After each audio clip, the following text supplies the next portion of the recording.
The rain stung like 1,000 tiny needles against Emily Harper's face as she pressed her shivering body against the cold glass doors of the Silicon Valley Convention Center. San Francisco's autumn downpour was relentless, soaking through her threadbare jacket and pooling in the cracked soles of her sneakers. She sat on the wet concrete, knees drawn to her chest, clutching an ancient laptop that weighed as heavily as her memories. Inside, behind those gleaming doors, men and women in tailored suits sipped overpriced coffee and traded million-dollar ideas about artificial intelligence and quantum computing. Out here, Emily was invisible, a ghost in a city that worshipped innovation but discarded its pioneers. 4 months ago, she had been Dr. Emily Harper, lead software engineer at Nextlify, a mid-tier tech firm that once hailed her as a visionary. Her corner office overlooked the bay. Her 6-figure salary funded a cozy apartment in Noah Valley, and her algorithms for predictive analytics had earned her keynote invitations at conferences like this one. Now, at 42, she was just another shadow. Among San Francisco's sprawling homeless encampments, her name erased from the tech world's glittering marquee. The irony wasn't lost on her as she overheard snippets of conversation drifting from the convention center terms like neural networks and emotional processing that she could dissect in her sleep. Her fingers traced the cracked screen of her laptop, its flickering display holding fragments of code from a life that felt like someone else's dream. San Francisco, in 2025, was a city of stark contrasts.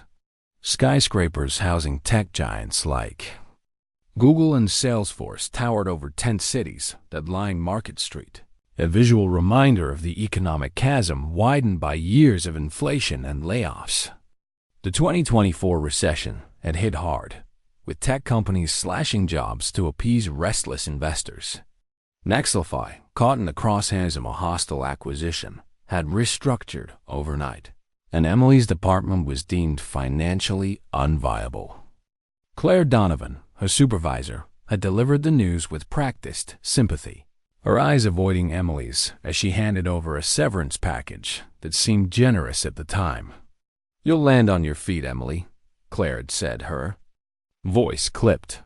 "You always do." But the tech industry moved at a merciless pace. 4 months without a job rendered Emily's skills outdated, in a market flooded with recent graduates willing to work for half her salary. Her savings evaporated. First the apartment, then the car, then the small dignities like clean clothes and a warm meal. Pride had kept her from asking for help, a decision she now regretted as she sat shivering under the convention center's overhang, her stomach cramping from hunger. She had tried to blend in, crafting a fake conference badge from a scavenged lanyard and laminated paper. Security rarely looked closely, assuming anyone lingering near the building belonged there. But today, her luck was running thin. "Ma'am, you can't stay here," a security guard said, his tone firm but not unkind. His flashlight swept over her matted dark hair, worn jacket, the laptop clutched like a lifeline. "This is private property. There's a shelter 8 blocks north if you need somewhere to go." Emily's cheeks burned with shame, though she tried to keep her voice steady. "I'm just waiting for someone," she lied, forcing a smile that felt foreign on her face. The guard's eyes lingered, taking in her disheveled appearance and the desperation she couldn't hide. "Move along," he said, softer now. "The shelter's got beds, but they fill up fast." She nodded, gathering her belongings, a backpack stuffed with a change of clothes, a toothbrush, and a few granola bars she'd scavenged from a community center. As she stood, her legs stiff from hours on the cold ground, laughter spilled from inside the convention center. The sound was a knife in her chest, a reminder of the life she'd lost. Those people were discussing algorithms she'd once pioneered, celebrating breakthroughs she could have led. Now, she was just another statistic in a city where the homeless population had surged past 10,000, pushed to the margins by policies That cleared encampments before high-profile events like this one. Emily trudged 3 blocks to a bus stop, its bench slick with rain. She sat heavily, the damp seeping into her jeans, and pulled out her phone, an ancient model that barely held a charge. The screen showed 12% battery, enough for a few job applications before it died. She scrolled through listings she'd seen 100 times. Asterisk senior AI engineer must have expertise in latest frameworks. Asterisk she lacked access to the tools needed to stay current. Junior developer, ideal for recent graduates. At 42, she was far from recent. Asterisk AI specialist, seeking innovative thinkers with cutting-edge skills. Asterisk her skills were buried under months of rejection and self-doubt. A bus pulled up, its doors hissing open. The driver looked at her expectantly, but Emily patted her pockets, knowing she had no fare. She shook her head, and the bus rolled away, leaving her alone in the drizzle. The shelter the guard mentioned was likely full, and the library wouldn't open until morning. She opened her laptop, shielding it from the damp air. The screen flickered to life, displaying lines of code from her last project at Nextlify, a machine learning algorithm for predicting market trends. It was elegant, efficient, and, she'd once believed, revolutionary. But elegance didn't buy food, and innovation didn't open doors when you had no address dot, as she stared at the code. Memories flooded back. She saw herself in Nextlify's glass-walled conference room, presenting to executives who hung on her every word. She'd solved problems that saved the company millions, her name whispered in tech circles with respect. Now, those same circles stepped over her without a glance. The rain eased, but the damage was done, her clothes, her laptop bag, her spirit, all soaked through. Emily's thoughts were interrupted by a voice nearby, sharp with frustration. James, we're still hitting the same damn bottleneck. The AI crashes every time it tries to process conflicting emotional data. We've tried 20 approaches, and nothing works. The man paced near the convention center's entrance, phone pressed to his ear. He was in his late 30s, with prematurely gray hair and a tailored suit that screamed success. His watch glinted under the streetlights, and his voice carried the weight of someone used to being heard. Emily's heart quickened. She recognized the problem he described: recursive loops in emotional AI processing. It was the same issue she'd tackled at Nextlify, spending 2 years developing a multi-dimensional emotional matrix to handle contradictory feelings. Her fingers twitched, itching to open her laptop and show this stranger her work. But doubt crept in. Who was she now? A homeless woman with a battered laptop, not Dr. Emily Harper, the engineer who'd once commanded boardrooms. What if he dismissed her, or worse, pitied her? The man David Sullivan, she'd later learn, continued his rant. It's not just technical, James. This project is personal. If we don't solve this, we're done. The investors are breathing down my neck, and I can't let this fail. Not for her. His voice cracked on the last word, a raw edge that made Emily pause. Whoever her was, she mattered deeply to him. She glanced at her laptop, its screen dim but alive with her code. The algorithm she'd built could solve his problem. She was sure of it. But speaking up meant risking rejection, exposing her. Shame to a stranger who might see her as nothing more than a beggar. She thought of the shelter, the endless job rejections, the nights spent shivering in alleys. If she stayed silent, nothing would change. If she spoke, she might lose the last shred of dignity she clung to. But she'd lost everything else. Why not risk this too? Emily took a deep breath, her voice trembling but clear. "Excuse me," she said, stepping closer. "I couldn't help overhearing. Are you talking about recursive loops in emotional AI processing?" David turned, his eyes narrowing as he took in her appearance-worn clothes, tangled hair, the laptop clutched like a shield. For a moment, she thought he'd wave her off, another tech bro too busy for a nobody. But something in her voice, or maybe the desperation in his own, made him pause. "What do you know about it?" he asked, his tone cautious but curious. "I'm Emily Harper," she said, extending a hand that shook slightly.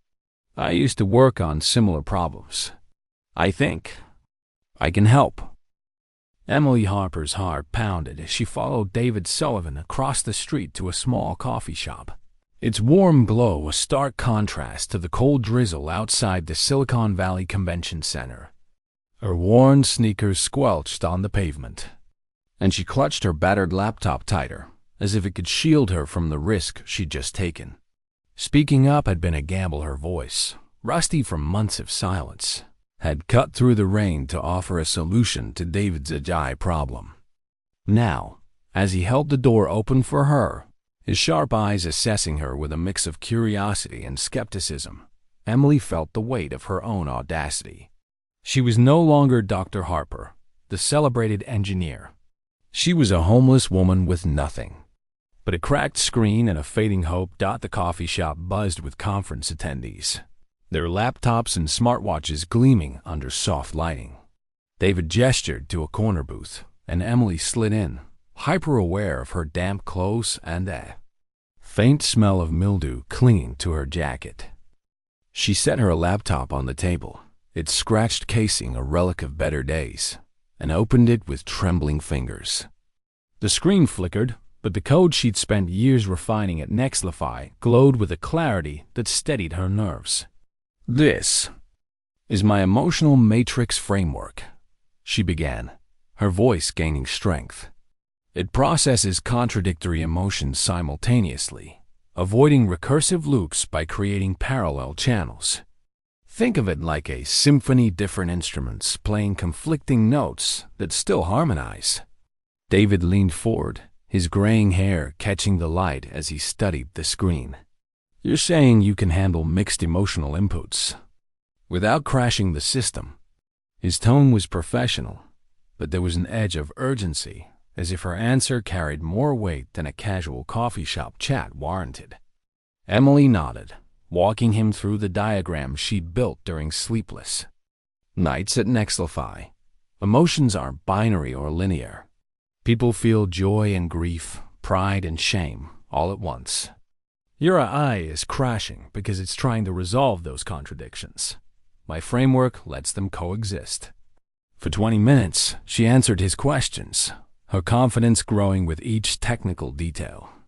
David's skepticism softened, replaced by a flicker of admiration.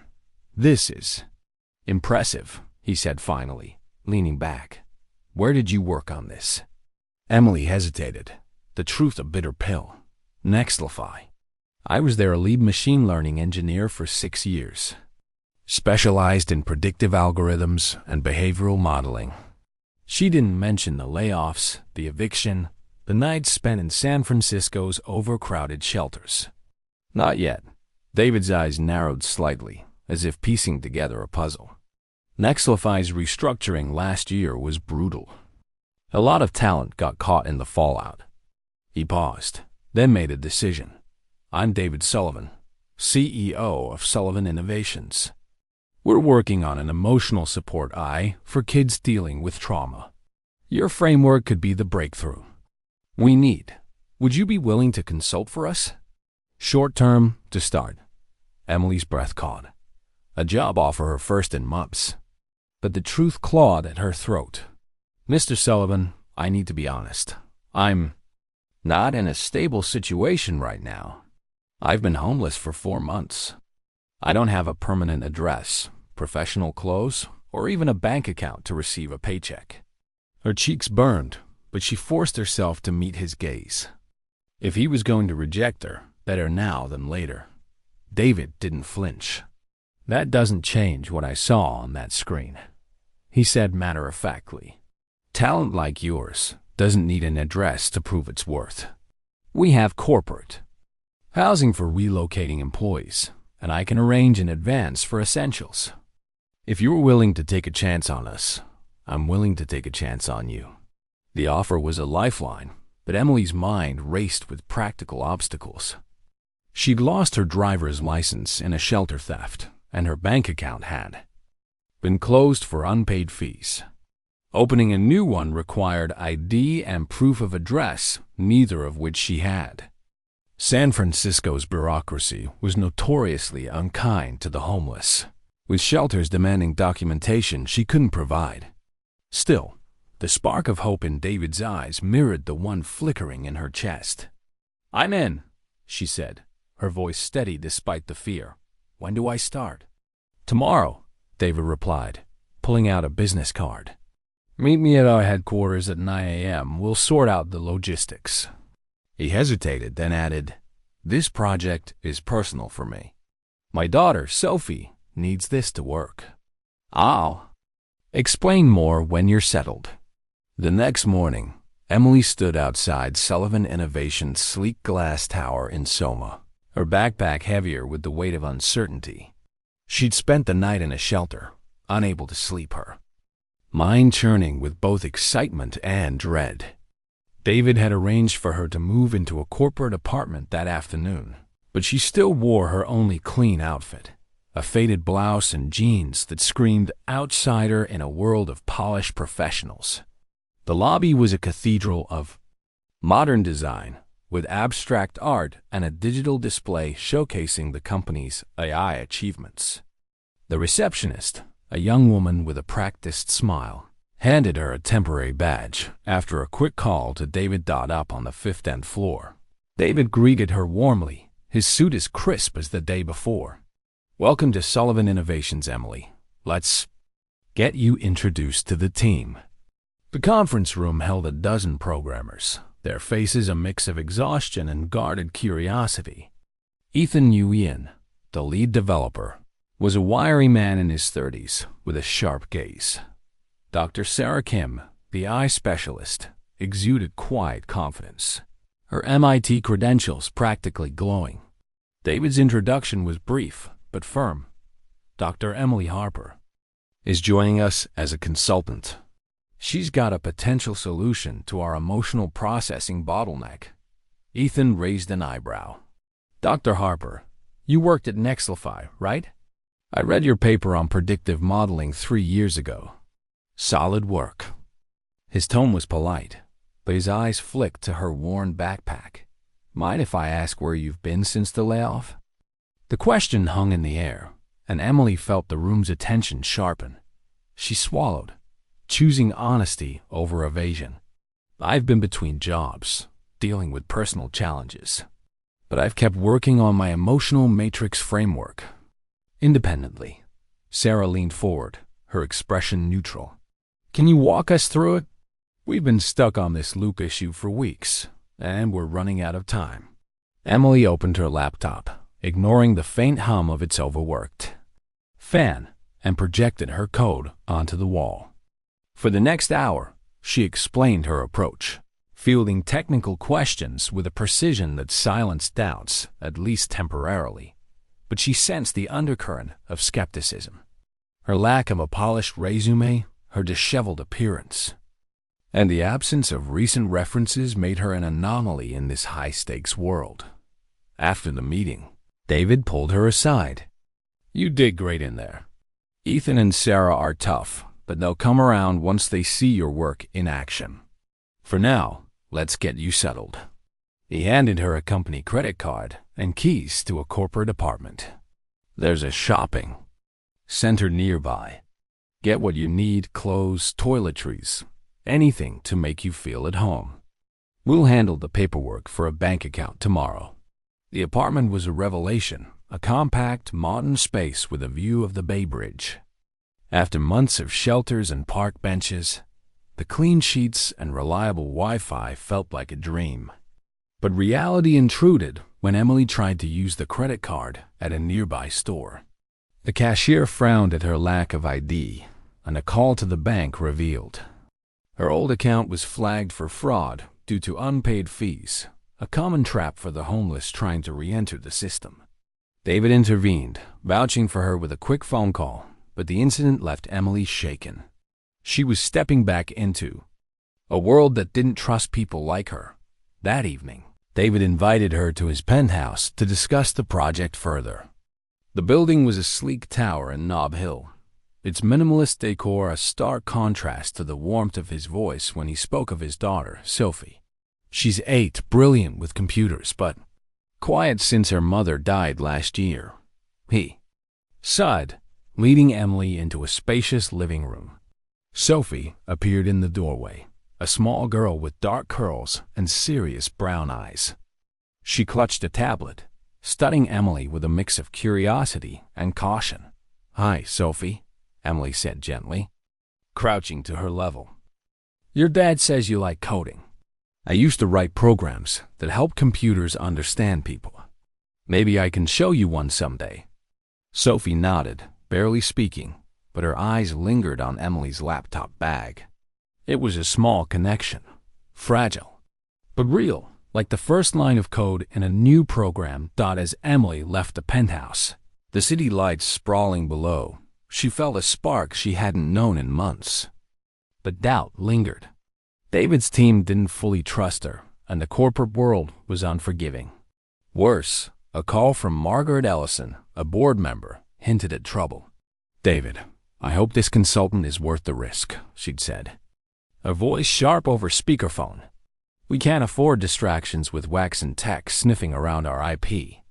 Emily's stomach twisted. She was a nobody in their eyes, a gamble that could cost David his reputation. But for the first time in months, she had a purpose, and a little girl who might just need her as much as she needed this chance. Emily Harper stood at the whiteboard in Sullivan Innovations conference room, her marker squeaking as she sketched a flowchart of her emotional matrix framework. The room was quieter now than it had been 2 weeks ago, when Ethan Nguyen and Dr. Sarah Kim had eyed her with skepticism. Her simulations had silenced some of their doubts, her code running smoothly where their previous attempts had crashed. But the air still crackled with tension, her lack of a polished resume and her unconventional entry into the company lingered like a shadow. Outside, San Francisco's skyline glittered under a rare clear sky, but inside, the pressure was mounting. The team had 3 months to deliver a working prototype of their emotional AI, or the investors would pull funding. "Run it again," Ethan said. His voice clipped as he stared at the laptop, displaying the latest test results. "The Matrix handles joy and grief fine, but it's still lagging with anger and fear combinations." Emily nodded, her fingers flying over her keyboard, a new one, courtesy of Sullivan Innovations, though she still kept her battered old laptop close, like a talisman. "It's the priority waiting," she said. "Anger tends to dominate processing because it's evolutionarily urgent. I'm adjusting the algorithm to balance fear's subtler signals." She made a quick change, her code elegant and precise, and rerun the simulation. The system hummed, processing a scenario where a user felt both furious and terrified without spiraling into an infinite loop. The room exhaled collectively as the results flashed green. Sarah leaned forward, her usual reserve softening. "That's a 20% improvement in response time. How did you predict the bottleneck so fast?" "I've been obsessing over this problem for years," Emily said, managing a small smile. "It's like solving a puzzle you've seen in your dreams." Her confidence was returning, piece by piece, but she felt the team's eyes on her, still waiting for her to prove she belonged. David Sullivan watched from the head of the table, his expression a mix of pride and strain. The past 2 weeks had been a whirlwind for Emily, moving into the corporate studio, diving into the project, and navigating the team's guarded acceptance. David had been her advocate, but even he faced pressure. Margaret Ellison, a sharp-eyed board member, had cornered him after the last meeting, questioning the wisdom of hiring someone with no verifiable recent employment. Emily overheard the conversation through the glass walls, her stomach twisting. She was no longer invisible, but she was still on trial. That evening, Emily arrived at David's penthouse for another working session, her laptop bag slung over her shoulder. The space felt less sterile now, with Sophie's drawings pinned to the fridge and a half-built robot kit scattered on the living room table, a project she'd started with her late mother. Sophie sat cross-legged on the floor, her tablet glowing with a beginner's coding app Emily had recommended. The 8-year-old looked up, her serious brown eyes softening slightly. "Did you fix the computer today?" she asked, her voice quiet but curious. "We're getting there," Emily replied, settling beside her. "Want to see something cool?" She opened her laptop and showed Sophie a simplified version of the emotional matrix, explaining how it helped the AI understand feelings like being happy and sad at the same time. Sophie's brow furrowed, but her eyes lit up with understanding. "That's like how I feel when I think about Mom," Sophie said, her voice barely above a whisper. "I'm happy remembering her stories, but sad because she's gone." Emily's heart clenched. Exactly. The computer's learning that it's okay to feel both, just like you do. She hesitated, then added, "You're pretty smart, you know that?" Sophie's lips twitched into a shy smile, the first Emily had seen. It was a small victory, but it felt like cracking open a door that had been locked for months. David joined them, carrying takeout containers from a nearby Thai restaurant. "You two look like you're plotting a revolution," he said, setting the food on the counter. His tone was light, but his eyes were tired, lines deepening around them. Emily had learned enough about him to recognize the weight he carried, not just as a CEO, but as a father desperate to reach his daughter. Over dinner, Sophie opened up more, asking Emily about coding and sharing stories about her school's science club. "The other kids think I'm weird because I like computers," she admitted, poking at her pad thai. "They say it's for boys."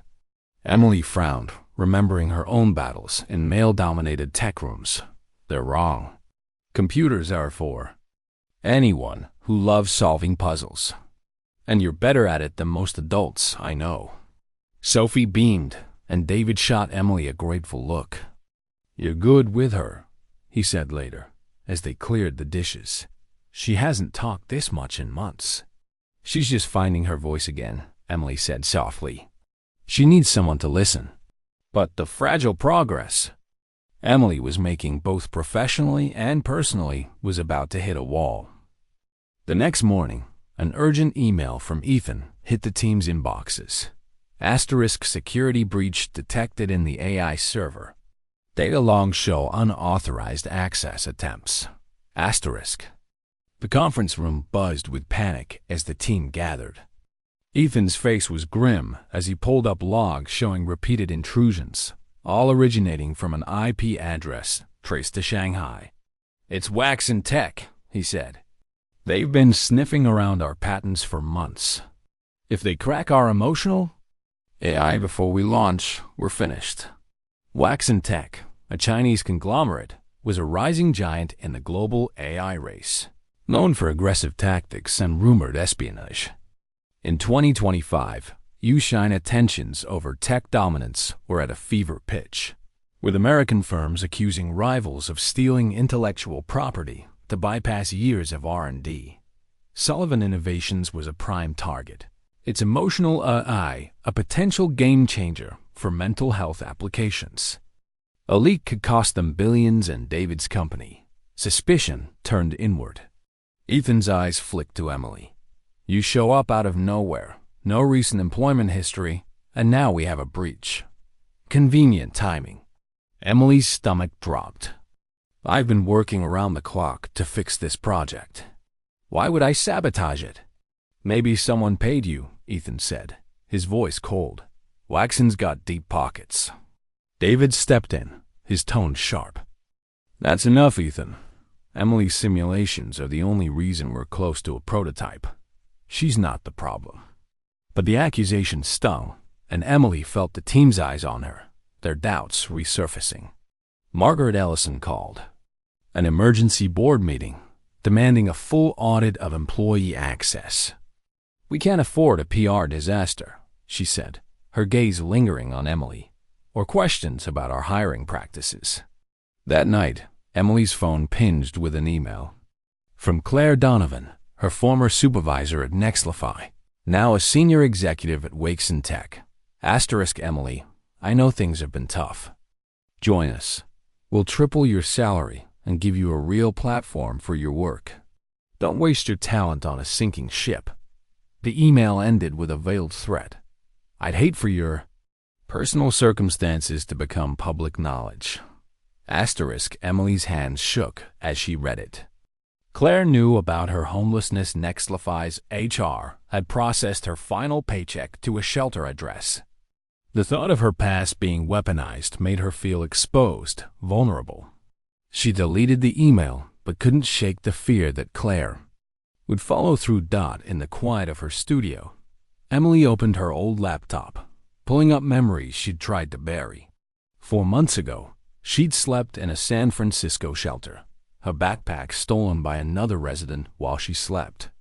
The thief had taken her ID, her last credit card, everything that tied her to her old life.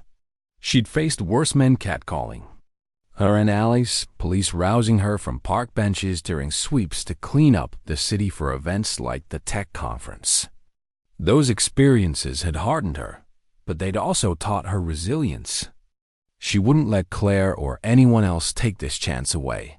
The next day, Emily threw herself into the project, working late with Sarah to fortify the AI security protocols. They traced the breach to a weak encryption key, not an inside job, but Ethan's suspicion lingered.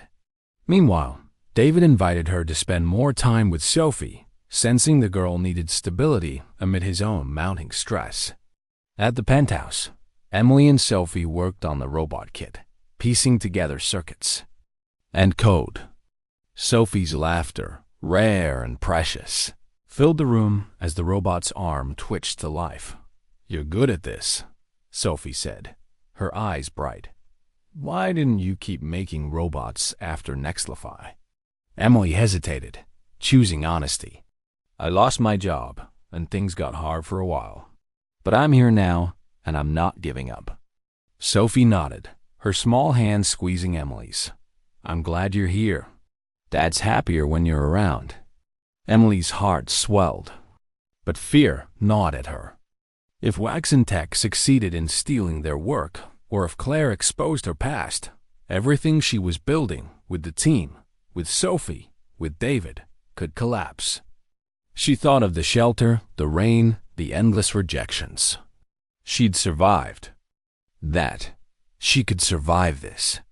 But the stakes were higher now, because for the first time in months, she had something to lose. The hum of servers filled Sullivan Innovations' lab as Emily Harper hunched over her workstation, her eyes burning from hours of staring at code. The past 6 weeks had been a grueling marathon of late nights and endless debugging, but the emotional matrix framework was finally taking shape. The team had pushed the AI prototype to handle complex emotional scenarios, joy layered with grief, anger tangled with fear without crashing. Emily's multidimensional approach was working, and the room buzzed with a cautious optimism that hadn't existed when she'd first walked through the door, a nobody with a battered laptop. Ethan Nguyen, once her harshest critic, now hovered nearby, peering at her screen. "The latency's down to 200 milliseconds, he said, his tone grudgingly impressed. "How do you optimize the priority weights so fast?" "Pattern recognition," Emily replied, her fingers still typing. "I noticed the system was over-prioritizing high-intensity emotions. I tweaked the algorithm to balance subtler inputs like shame or nostalgia based on user context." She hit enter, and the simulation ran flawlessly, the AI responding to a test scenario of a child processing loss with a mix of sadness and gratitude. The interface, simple but intuitive, offered gentle prompts. It's okay to miss someone, and still feel thankful for the memories they gave you. Dr. Sarah Kim clapped her hands, a rare smile breaking through her usual reserve. This is a game changer, Emily. We're not just building software. We're building something that understands people. Emily felt a warmth spread through her chest, the first flicker of pride since her days at Nextlify. But the moment was short-lived. David Sullivan burst into the lab, his face grim. Board meeting.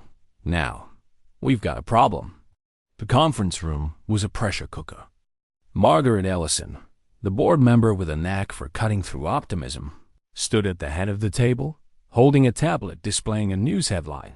Waxen Tech claims breakthrough in emotional AI.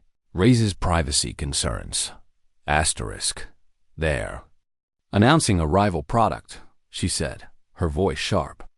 And they're accusing us of violating user privacy with our data collection. If this gains traction, our investors will bolt. Emily's stomach churned. Waxen Tech's intrusion. Attempts had quieted after the team patched the server, but this felt like a calculated strike. The article quoted an anonymous source claiming Sullivan Innovations AI harvested sensitive emotional data without consent, a charge that echoed real-world debates in 2025, as California's Consumer Privacy Act tightened regulations on tech firms. David's jaw tightened. This is a smear campaign. They're trying to tank our launch. Ethan glanced at Emily, his earlier suspicion resurfacing. How do we know the breach didn't leak something they're using against us? Someone had access to our servers. Enough, David snapped. We traced the breach to a weak encryption key, not an inside job. Emily's been nothing but an asset. But the doubt in the room was palpable, and Emily felt the weight of her precarious position. She was no longer the homeless woman outside the convention center, but her past still haunted her, a ghost that could unravel everything. Margaret turned to Emily, her eyes assessing. Dr. Harper, your framework is our best shot at beating Waxen to market. Can you deliver a demo for the board in 2 weeks? If we don't show progress, we're done. Emily nodded, her voice steady despite the pressure. I can deliver, but we'll need to double down on security and stress test every scenario. We can't afford a single glitch. As the meeting dispersed, David pulled her aside. You're doing incredible work, Emily, but I need to be honest. This project is personal for me. It's not just about the company. It's about Sophie. His voice softened. She's been better since you started coming around. I can't let this fail her. Emily thought of Sophie, the quiet 8-year-old whose rare smiles were becoming more frequent. I won't let either of you down, she said, meaning it. That evening, Emily arrived at David's penthouse, her laptop bag heavier with the weight of the day's challenges. Sophie greeted her at the door, clutching a colorful notebook, filled with sketches for her school's science fair.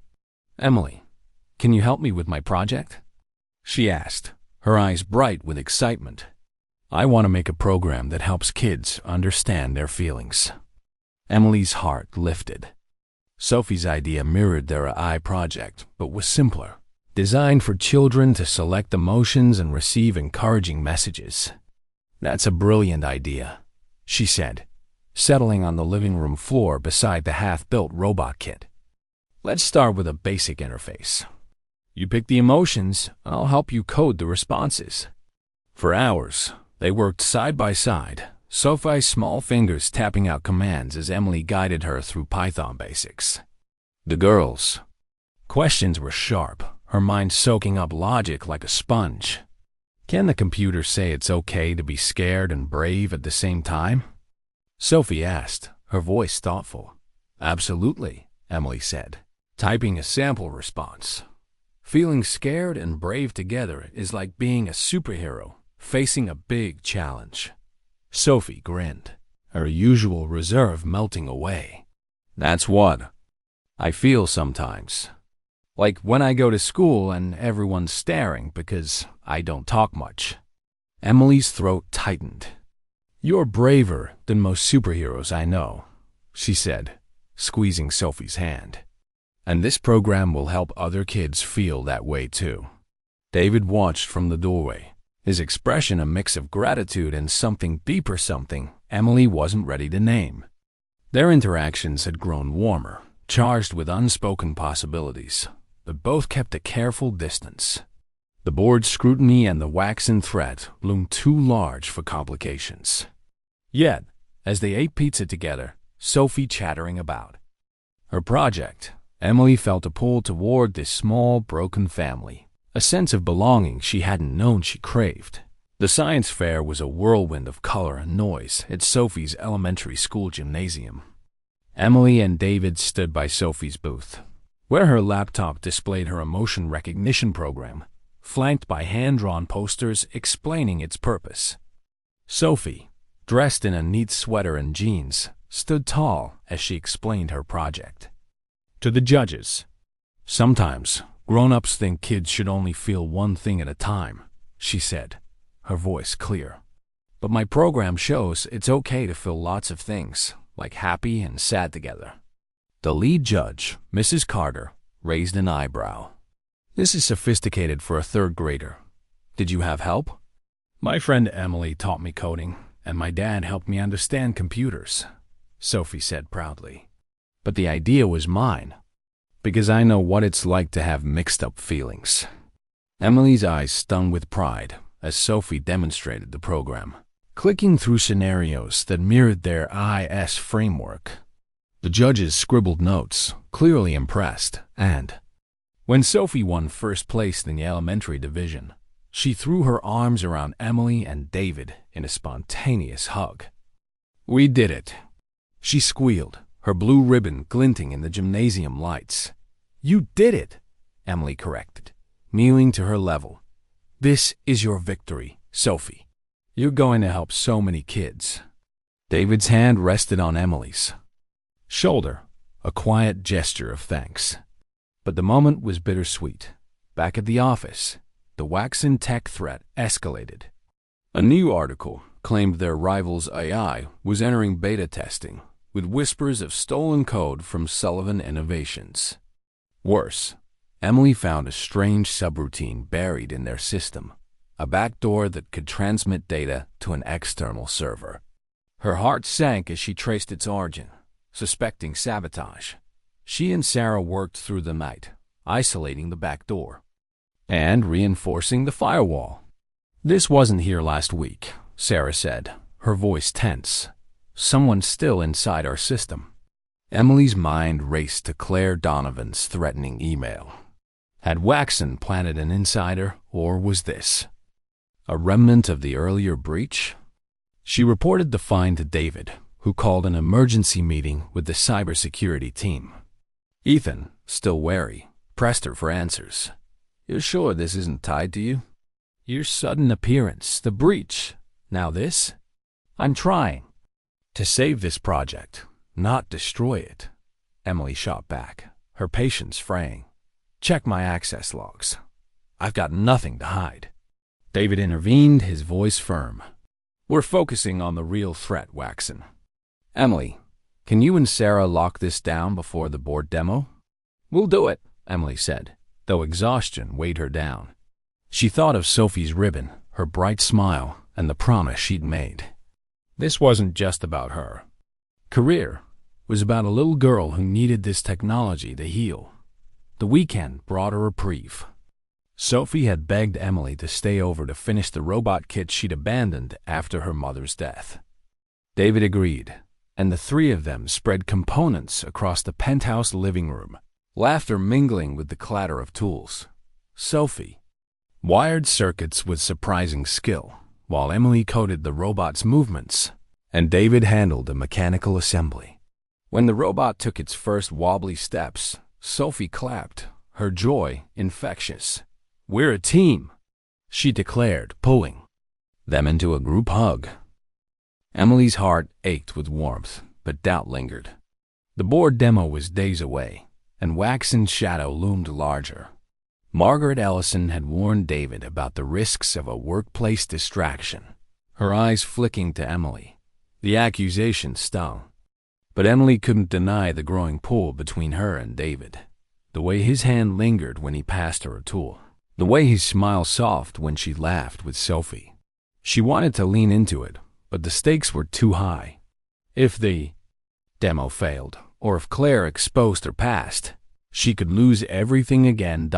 As Sophie slept, clutching the robot's remote, Emily and David sat on the balcony, the city lights sprawling below. "You're changing her," David said quietly. "She's laughing again, talking about the future. I haven't seen that since." He trailed off, but Emily understood. "She's changing me too," she admitted. "But David, we need to be careful. The board, waxing, all of it. If we're not focused, this could fall apart." He nodded, his expression torn. "I know, but I can't ignore what's happening here. Not just with Sophie, but with us." Emily's breath caught, but she held up a hand. "Let's get through the demo first, for Sophie, for the project." He agreed, but his eyes held a promise that made her heart race. As she left the penthouse, Emily felt the weight of her dual battles, proving her worth in a cutthroat industry and protecting the fragile family she was beginning to love. The board demo would be her chance to silence the doubters, but Waxen's threat and Claire's shadow loomed large, threatening to unravel her second chance. The fluorescent lights of Sullivan Innovations' conference room buzzed like a swarm of angry bees, mirroring the tension that gripped the team. Emily Harper stood at the front, her hands steady as she presented the final demo of the emotional AI prototype to the board. The screen behind her displayed a simulated conversation between the AI and a young user grappling with grief and hope. The interface responding with gentle, nuanced prompts that drew murmurs of approval from Margaret, Ellison, and the other board members. But Emily's heart pounded, not with pride, but with dread. Hours before, she'd uncovered evidence that threatened to unravel everything. Late the previous night, while stress testing the system, Emily and Dr. Sarah Kim had found a second backdoor in the AI's coda, sophisticated subroutine designed to siphon data to an external server. Unlike the earlier breach, this one bore the digital fingerprints of an insider. Logs pointed to a junior developer, Ryan Carter, who'd been hired 6 months ago. When confronted, Ryan confessed tearfully. Waxen Tech had offered him $200,000 to plant the code, exploiting his student loan debt and fear of layoffs in the 2025 tech market. The betrayal hit like a gut punch, and now, as Emily faced the board, she knew the fallout could destroy Sullivan Innovations. Margaret Ellison leaned forward, her eyes sharp. "Dr. Harper, your demo is impressive, but we've just received disturbing news. Waxen Tech has filed a lawsuit claiming we stole their emotional AI framework. They're citing similarities in our processing algorithms and demanding an injunction to halt our launch." The room erupted in gasps and murmurs. Ethan Ewing's face darkened, his earlier suspicions about Emily resurfacing. David Sullivan stood, his voice cutting through the chaos. "This is nonsense. Waxen's been trying to sabotage us for months. Their lawsuit is a distraction." But Margaret wasn't appeased. The timing couldn't be worse.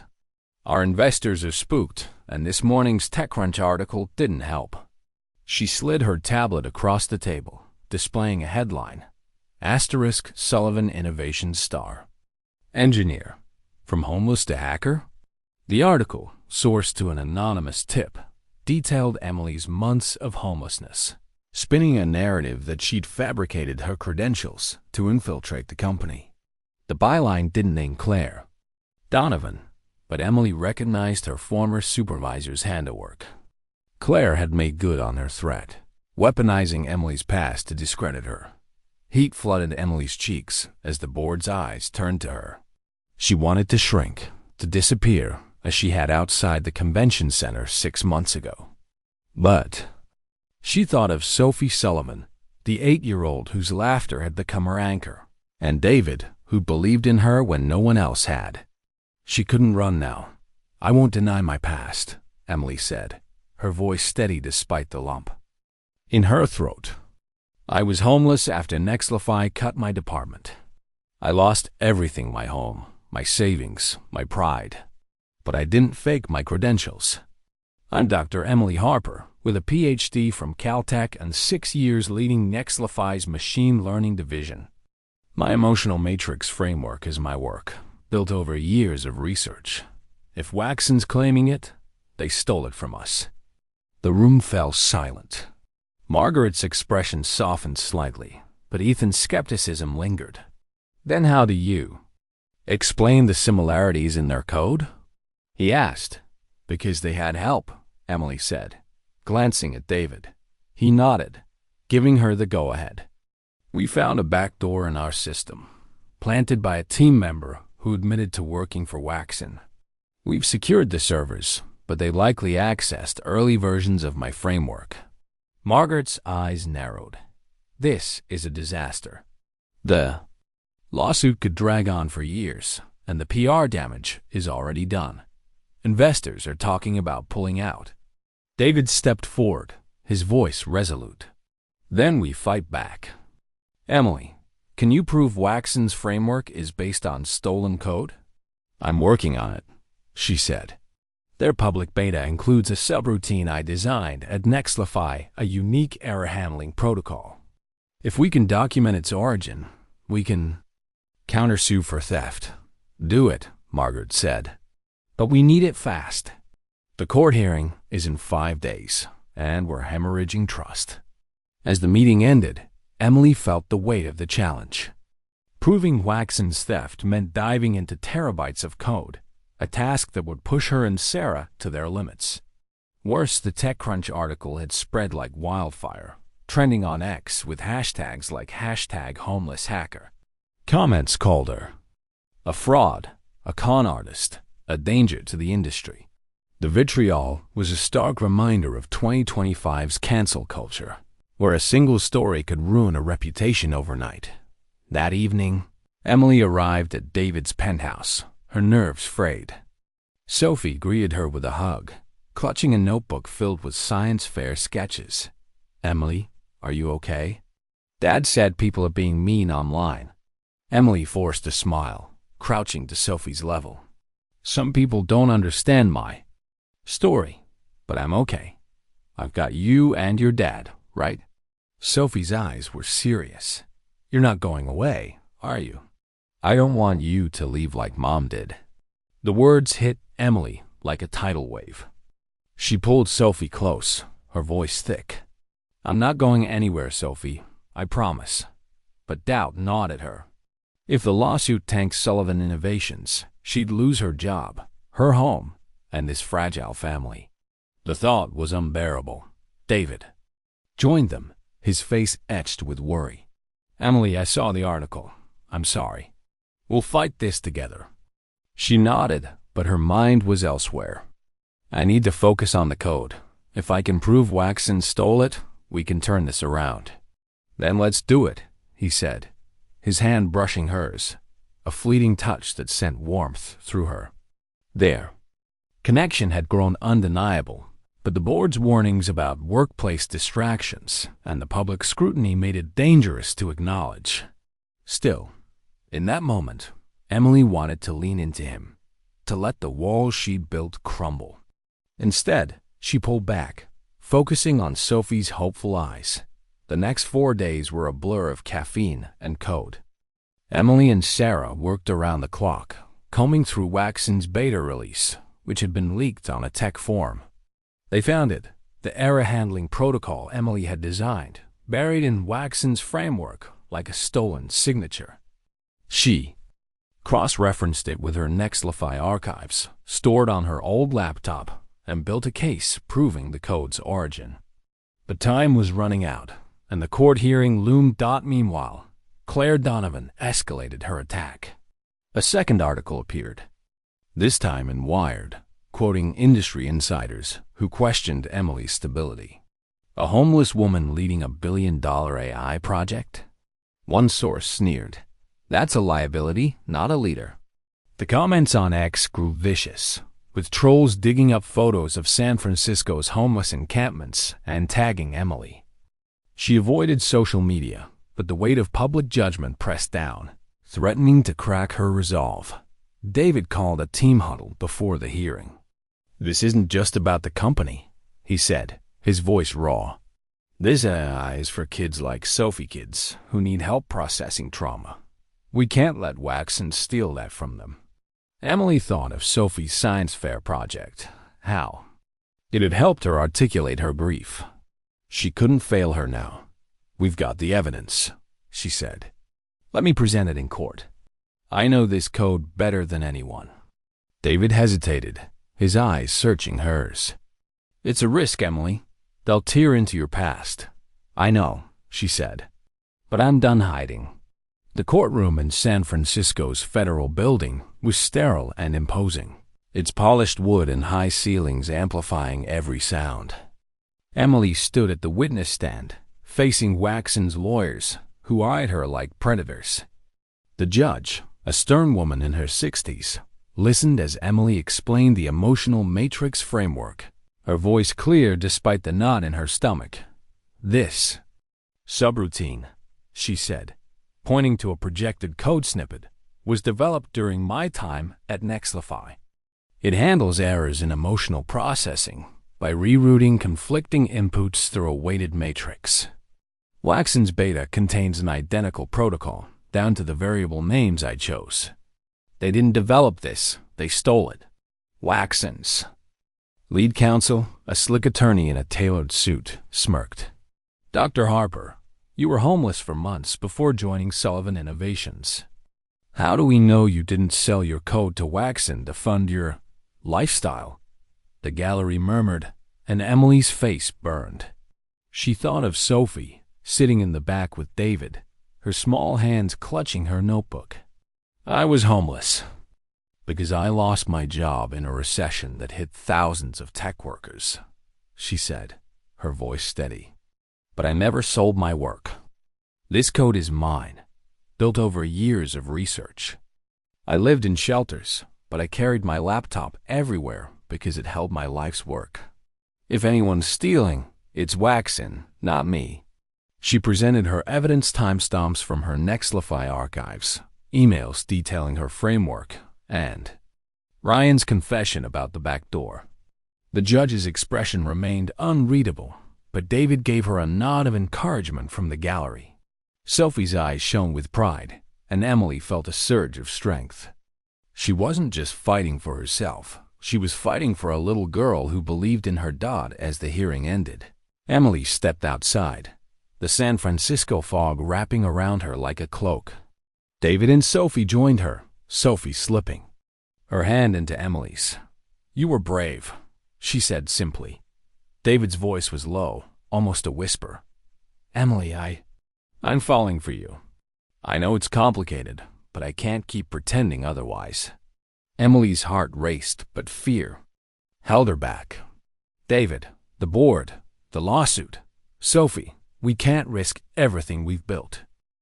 "I know," he said, his eyes intense. "But you're worth the risk." She looked at Sophie, who smiled up at her, and felt her resolve waver. The court's decision was days away, and Claire's shadow still loomed. But for the first time, Emily felt ready to face whatever came next, not just for herself, but for the family she was beginning to claim. The San Francisco courtroom was hushed, the air thick with anticipation as the judge adjusted her glasses and delivered the verdict. Based on the evidence provided, including Dr. Harper's documentation and the defendant's admission of unauthorized access, this court finds in favor of Sullivan Innovations. Waxon Tech is ordered to cease use of the disputed code, pay damages of $50 million, and cover legal costs. A ripple of relief swept through the gallery, where David Sullivan sat with his team, his shoulders sagging as if a weight had been lifted. Emily Harper stood at the plaintiff's table, her hands trembling not from fear but from the sheer magnitude of the victory. 6 months ago, she'd been a shadow outside a convention center, clutching a broken laptop. Today, she'd saved a company and secured a future for a technology that could heal countless lives. The judge continued, her tone stern. Furthermore, Wax and Tech's claims of proprietary ownership are dismissed. The court finds their actions consistent with intellectual property theft. Emily exchanged a glance with David, his eyes shining with pride. Sophie, seated beside him, clutched her notebook, her face breaking into a grin. The lawsuit, which had threatened to destroy Sullivan Innovations, was over. The TechCrunch and Wired articles, fueled by Claire Donovan's smear campaign, had lost their sting. Emily's past, her homelessness, her struggle was no longer a weapon, but a testament to her resilience. Outside, the fog had lifted, revealing a rare glimpse of San Francisco's skyline bathed in spring sunlight.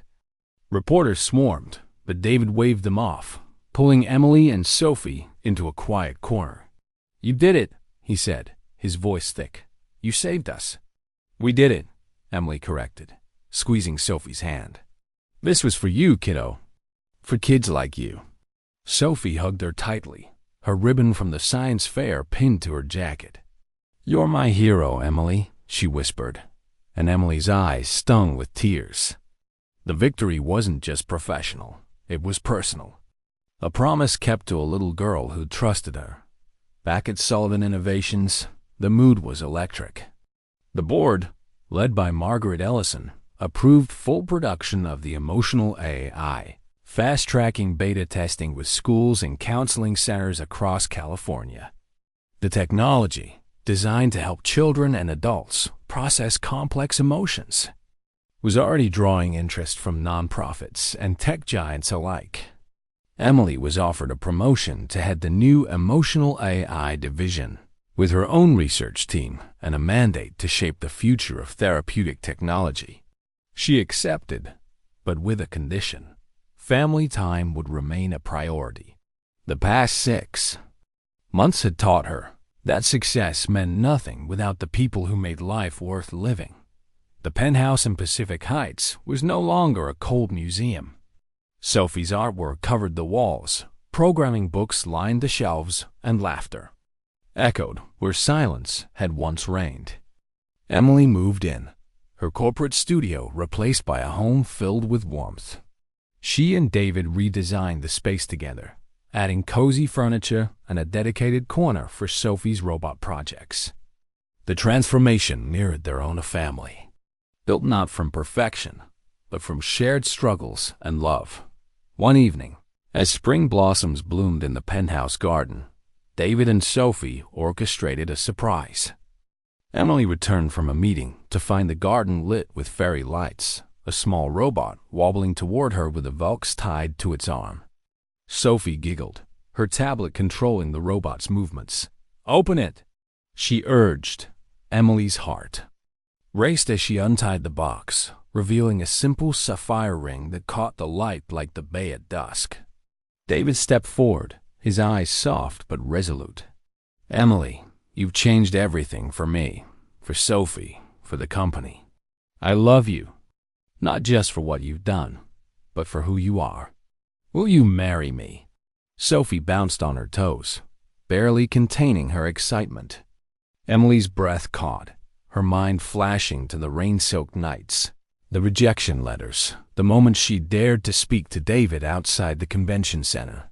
She'd rebuilt her life from nothing, and now she was being offered everything. "Yes," she said, her voice breaking. "Yes, I'll marry you."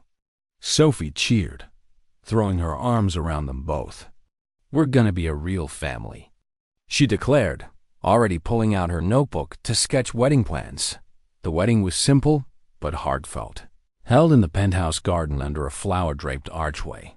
Colleagues from Sullivan Innovations mingled with Sophie's teachers, and friends, and Dr. Morrison, Sophie's therapist, smiled from the front row, marveling at the girl's transformation. Emily walked down the aisle alone, her ivory dress flowing softly, a choice that felt true to her journey. Sophie stood beside David, holding the rings, her blue ribbon pinned proudly to her dress. The vows were personal, woven from their shared story. David spoke of finding hope in unexpected places, of a woman who taught him to love again. Emily spoke of discovering home, not in a place, but in the people who chose her, flaws and all. But it was Sophie's words that silenced the crowd. Stepping forward with a crumpled paper, she read, "Emily, you didn't try to fix me or make me forget, Mom. You loved me as I was, and you helped me be happy again. You're my mom now, and I promise to be the best daughter I can be." Tears streamed down Emily's face as she knelt to hug Sophie. "And I promise to be the best mom I can be," she whispered. "To love you, support you, and cheer for every step you take." The ring exchange sealed their bond, and as David kissed Emily, Sophie's laughter rang out, pulling them into a group hug that felt like the true beginning of their family. The reception was joyful, with Sophie directing the robot to deliver cupcakes and Ethan joking that it deserved a promotion. Margaret Ellison raised a glass, her usual sternness softened. "To Emily, who turned our biggest crisis into our greatest triumph and built a family along the way." That night, as guests departed and Sophie slept clutching her robot's remote, Emily and David sat in the garden, the city lights twinkling below. "This is home," Emily said softly, her hand in his. "I never thought I'd find it again." "You didn't just find it," David said. "You made it. For all of us." Emily reflected on her journey, from the rain-soaked concrete to this moment of love and purpose. The AI they'd built was rolling out to schools, helping children like Sophie navigate grief and trauma. Her new division would push the boundaries of therapeutic technology. But more than that, she'd found a family that made every struggle worthwhile. The future held challenges: Sophie's growth, the demands of her role, the complexities of a blended family, but together, they were unstoppable. This story is a testament to the resilience of the human spirit and the power of connection. Emily Harper's journey from homelessness to leadership shows that worth isn't defined by circumstance, but by courage and talent. Her bond with Sophie Sullivan highlights the healing potential of empathy, proving that love can mend even the deepest wounds. David's willingness to see beyond Emily's past reflects the importance of second chances, a reminder that society thrives when we lift each other up. The emotional AI, inspired by Sophie's grief, underscores technology's potential to serve humanity, not just profit. This narrative teaches us that family isn't born from perfection, but from choosing to stand together through life's messines. For more stories of triumph, love, and human connection, subscribe to Legacy Stories on YouTube or your favorite platform. Join our community to explore narratives that inspire and uplift, reminding us of the beauty in our shared struggles. Hit that subscribe button and let's discover the legacies that shape our world.